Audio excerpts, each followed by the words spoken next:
Hello, everyone. My name is Kelly Garbinski. I am a tax manager here at SEK. I joined the firm in January 2020 of 2012. I have around 15 years of experience between what I've done here at the firm, and I also worked at H&R Block for 5 tax seasons doing individual taxes. Um, and I graduated from Shippensburg University.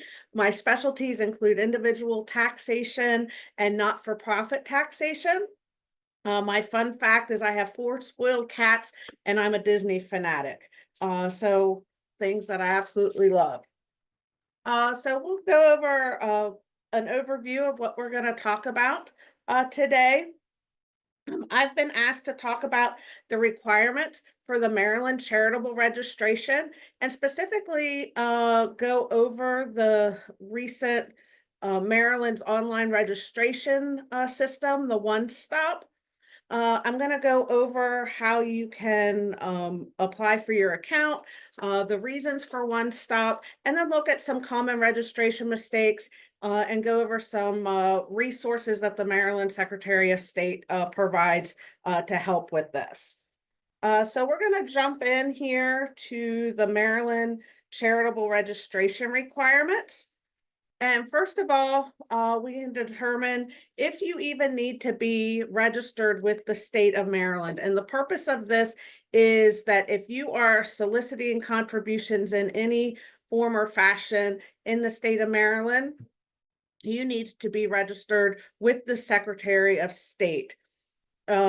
This is under the Maryland Solicitations Act, and it requires a charitable organization to register prior to soliciting contributions. That's a technicality that oftentimes we're actually filing the initial registration after their first year of being active, but it is to be done before you even start contributions. And it's required if you solicit charitable contributions in Maryland, even if you are a non-Maryland organization, if you are soliciting contributions in Maryland, you are required to register with the Secretary of State. If you have charitable contributions solicited on your behalf in Maryland, you would still be required to be registered. And then if you solicit charitable contributions outside of Maryland, but you are a Maryland organization, you would need to register. Also, as a note, solicitations include having a donations button on the organization's website or asking for donations on social media. Both of those things trigger that solicitation and would require the registration. I don't have a slide on this on the exempt organizations, but there are some organizations that are exempt from this. So I just want to go over those real quick. Religious organizations, mainly churches, would be exempt. Public safety, those would be police and fire departments. Parent-teacher organizations or youth sports organizations if they receive less than $25,000 in contributions annually. And then another one is organizations that only receive contributions from its members.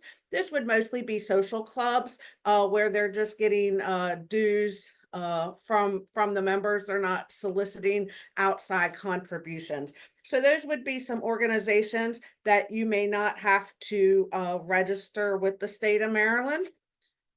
And then if we can look at the type of registration forms that are used. The first one is the initial registration form, and that's the registration statement for charitable organizations, the form COR 92. This is required for the very first time that you are registering with the state of Maryland. It's a pretty extensive form. It asks for your EIN, the purpose of your business, some banking information, what you're going to be doing in Maryland, and that type of thing. You also need to send some various documents, which we'll look at here in a minute. But that form is only done one time. That is the first time you're filing. After that, you would file the annual update of registration form. It's a much shorter form, and it requires you to submit a copy of your 990 or the 990 EZ that you had filed, and some additional attachments as well. But that is done annually, and there is a registration fee based on the contributions. The other report is actually used in conjunction with the annual update of registration. If your organization doesn't file a 990 or 990 EZ, this is typically if you're filing a 990 NE postcard, or you're exempt from 990 filing, but you're still needing to register with the state of Maryland, you would complete this form, which is basically the gist of what you report on the 990. That's your financial information, your contributions, your fundraising, all that type of thing. And then you would submit it with the annual update of registration form. So it goes hand in hand. The next form then is an exempt organization fundraising notice. And this is for organizations with charitable contributions less than $25,000 annually. So they would just complete this in lieu of everything else, but they would have to submit it each year. So those are the types of forms that you would be completing. The required attachments, some of these are once the state of Maryland has them, they won't ask you for them again. A lot of it has to go with the initial registration, but you would need to send your IRS determination letter, your articles of incorporation, your organization's bylaws. Then each year with your registration, you would have your signed copy of the Form 990 or the 990 EZ. Your name and addresses for all board of directors who served during the filing year. There has been a recent change on this, that the addresses for the board of directors can now be the organization's address, but only if that board member can actually be reached at the organization reasonably. That they're often, they have a phone line there, or they can receive mail there. Otherwise, you would have to use a business or home address for them. But that is a fairly recent change, which I thought was helpful. And then depending on your amount of contributions that you bring in, you may be required to either have a financial statement review or an audited financial statement by an independent CPA. If you have contributions between 300,000 and less than 750,000, you would be required to have a financial statement review. And if it's at least 750,000, you would have audited requirements, and you would need to submit the copy of the financial statements along with the registration form, all these other attachments we talked about, and your 990. So that's a brief overview of the requirements of the registration. So I want to look at the Maryland's online registration system, the OneStop. This came out in August of 2022. It has kind of started off being a bit of a pain, in my opinion. It's really had some quirks, some downtime, but Maryland has been working on really getting that better. I have been seeing improvements in it. It's a little more user friendly. And I think once everybody's used to it, it's really going to make things easier for everyone. But right now, this is the preferred method for submitting the initial or annual registration forms. I'm saying preferred over required.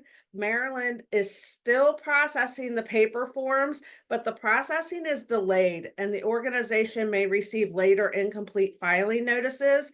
They're focusing on all of the online registrations. They're really trying to push organizations into filing online.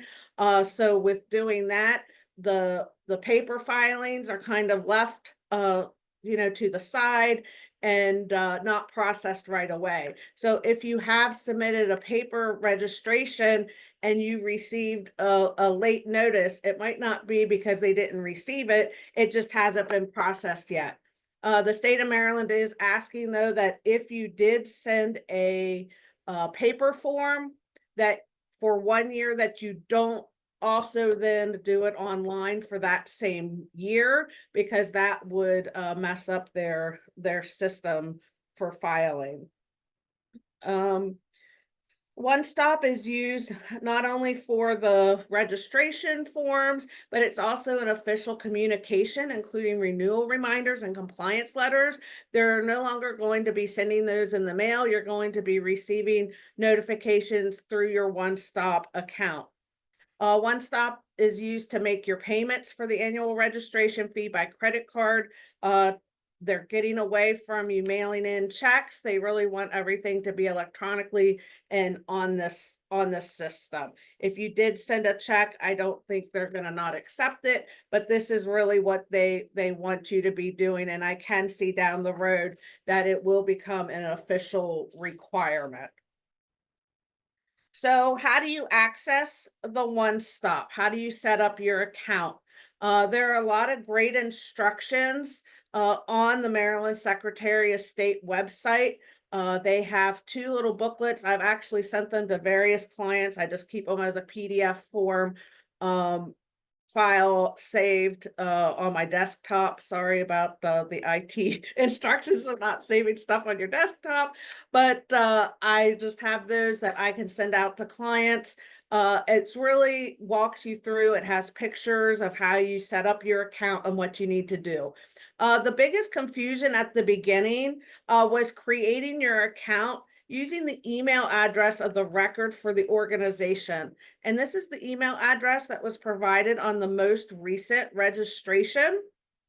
So a lot of people were confused on this, that if they're the treasurer or the CFO or whatever, they're going to create an account, and then the record wasn't there. They didn't know what to do.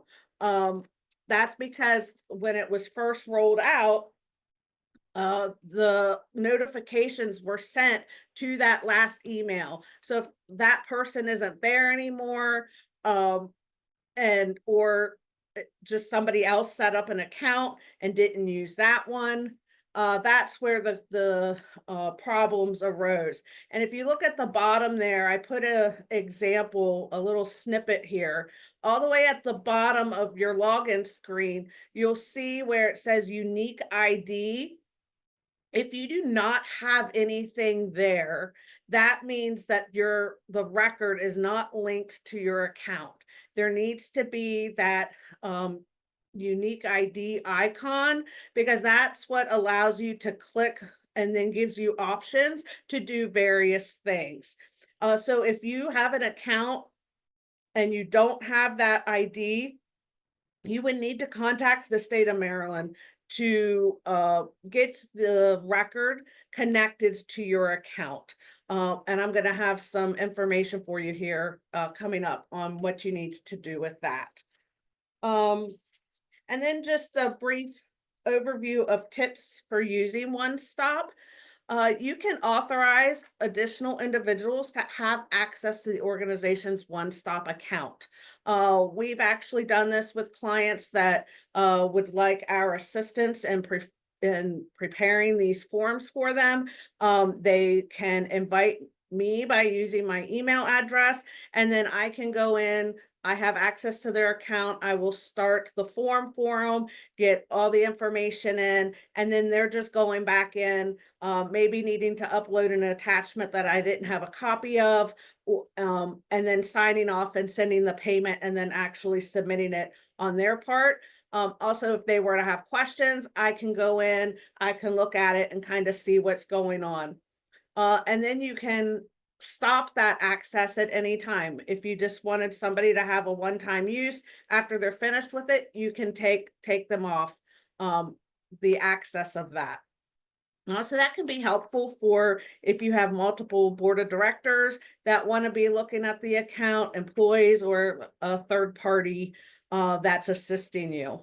The form, when you're completing it, it's built to ask for what is required based on the answers to your the questions that they have. So it's going to start off with, did you file one of the following forms? And it'll have 990, 990EZ, 990N, or nothing. And based on what you clicked there, it's then going to open up the next set of questions for you. Then it's going to ask for your financial data. If you put a 990, it's going to tell you specific lines from the form of what number they're looking for there. If it's a 990EZ, you're going to click on that it's a 990EZ. It's then going to tell you the lines of that form of the information that's required. If you put a 990N, it's then going to open up that form that you need to do for not having a 990 or a 990EZ. And then as you go through the process, it will gradually build on itself and have you do only the questions that are applicable to you. So that is helpful, especially if you're not overly familiar with things. You're only going to be submitting what you need to based on your organization. And then organizations with religious exemption from registration will continue to submit the 990 annually via email. If submitting annual registrations for multiple years and you owe a late fee, only one fee is required in total, not for each of the years. They're not going to charge you for all of those years, just one time. And then this is the email address that you'll want to jot down.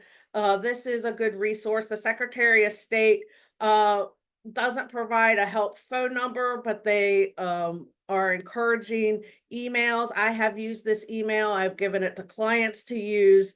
They do get back to you fairly quickly, within 3 to 4 business days. I have had it up to a week. But they do get back. They answer pretty quick, pretty in detail of what your question is. And then if there is additional things, they will give you the phone number, the direct email of the person you're working with, and then you have that one-on-one connection. But this email address is the base of what you're going to start with. And I just wanted to note that there's an underscore between charity and SOS. So it's DL charity _ SOS at maryland.gov. And like I say, that's going to be your go-to for any questions or concerns on the OneStop. So some common registration mistakes that Maryland has seen, and they will reject your registration for any of these things, even if it's just a simple, I forgot to give them an email, they will reject the whole thing. I have seen that, and that has happened with forms that I've tried to do as well. So the common registration mistakes, if you're submitting unsigned 990s and registration forms, be sure when you're sending your attachments that everything is signed where it is to be signed. They will send it back. Entering the incorrect fiscal year that is being reported, incorrectly entering the data from the Form 990 or 990EZ, not submitting all required documentation. And again, if you're missing one thing that they asked for, they're going to reject the whole form. They're not going to accept the form and say, oh, but you need to send this. They're going to send it all back, and you need to be sure you have all your documentation. Not providing a current email address or phone number, incorrectly calculating the amount of charitable contributions, or over or underpaying the registration fee.